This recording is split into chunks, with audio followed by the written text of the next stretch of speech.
자, 통합형은 어떤 하나의 주제에 대해서 논쟁하는 리딩을 읽고 강의를 듣고 두 가지 내용을 요약하는 시험이에요. 그래서 간단하게 얘기해서 리딩과 리스닝 내용을 요약하는 그런 시험이 되겠습니다. 시험 진행은 리딩을 3분 동안 읽습니다. 이거 정해진 시간이에요. 3분 동안 읽고 리스닝은 약 2분. 강의입니다. 무조건 강의. 강의를 듣고 여기서 있네요. 렉처 그죠? 강의를 듣고 두 개의 내용을 요약하는 거 20분 동안. 됐나요? 근데 20분 요약하는 동안 리딩은 다시 볼 수가 있어요. 네, 그래서 리딩 패세지는 사실상 23분 동안 볼 수 있고요. 음원 듣기는 딱 한 번만 들려줍니다.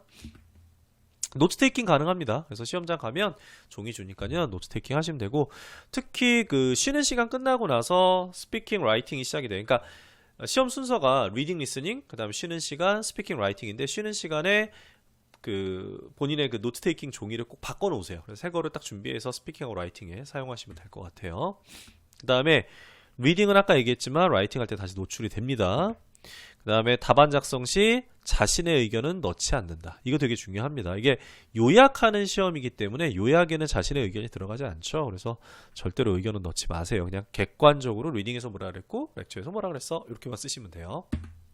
글의 양은 시험장에 가면 디렉션에 이렇게 써 있어요. 150에서 225단어 정도 써라 이렇게 써 있거든요. 근데 그거 무시하세요. 무시하시고 230에서 한 250단어 정도 쓰셔야 돼요. 그래야 리딩하고 리스닝에 어떤 충분한 내용이 들어갑니다. 그래서 200단어 이하, 150에서 한 200단어 이 정도 쓰게 되면 대부분의 학생들이 좀 중요한 포인트를 빼먹는 경우가 많아요. 그래서 230에서 250단어 유지하시고, 또 한 가지 아셔야 될 부분이 뭐냐면 단어 수에 대한 감점이 없어요. 그러니까 무슨 얘기냐면 아무리 이게 요약 시험이라 하더라도 300단어를 써도 250단어 넘어서서 300단어 써도 너 많이 썼네 감점 이런 건 없다는 거예요. 그러니까 통합형에서 중요한 거는 리딩하고 리스닝의 포인트를 잘 잡았냐가 중요하다는 거죠.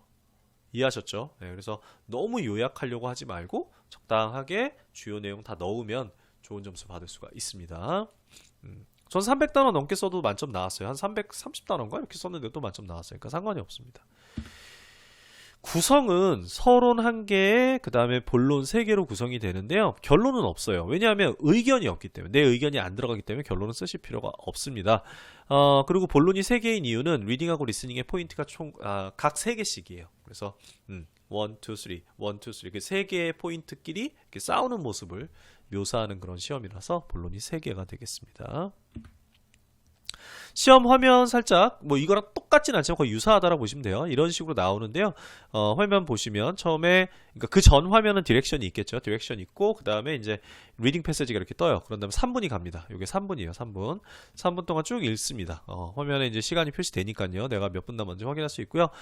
글의 양은 보통 한 4, 500단어 정도 되기 때문에 3분 안에 충분히 읽을 수 있는 양이에요. 그래서 뭐 너무 많아서 뭐 다 못 읽었어요 이런 경우는 별로 없고요. 그러고 나서 어쨌든 3분이 지나고 나서 그 다음에 바로 렉처가 나옵니다. 렉처가 나오고요.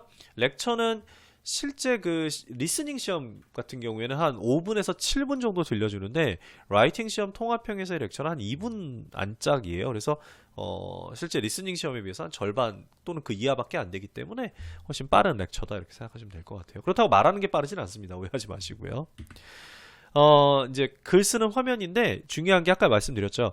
리딩 패세지는 다시 떠요. 다시 뜨고 여기에다가 요약문을 작성을 하시면 돼요. 당연히 타이핑을 해서 작성을 하시는데 타이핑할 때 뭐 다른 과목에서도 얘기했지만 다른 제가 강의에서도 얘기했지만 타이핑할 때 어떤 뭐 컨트롤 C, 컨트롤 X, 컨트롤 Z와 같은 어떤 그 단축키가 먹지 않습니다. 그래서 대신 위에 화면에 버튼이 있어요. 컷, 페이스트, 언두, 리두 버튼이 있기 때문에 이걸 이용해서 편집할 수가 있습니다. 그러나 뭐 자동으로 대소문자를 바꿔준다거나 오타를 체크해준다거나 이런 기능 전혀 없습니다. 아무것도 없는 그냥 메모장이고 요 4가지 기능만 사용을 한다 이렇게 생각하시면 돼요. 근데 실제로 제가 시험 볼 때 요 버튼조차 사용하는 경우는 거의 없어요. 그냥 쭉 치고 뭐 엔터 치고 뭐 이렇게 진행을 하지 버튼을 사용하는 경우는 거의 없었던 것 같습니다.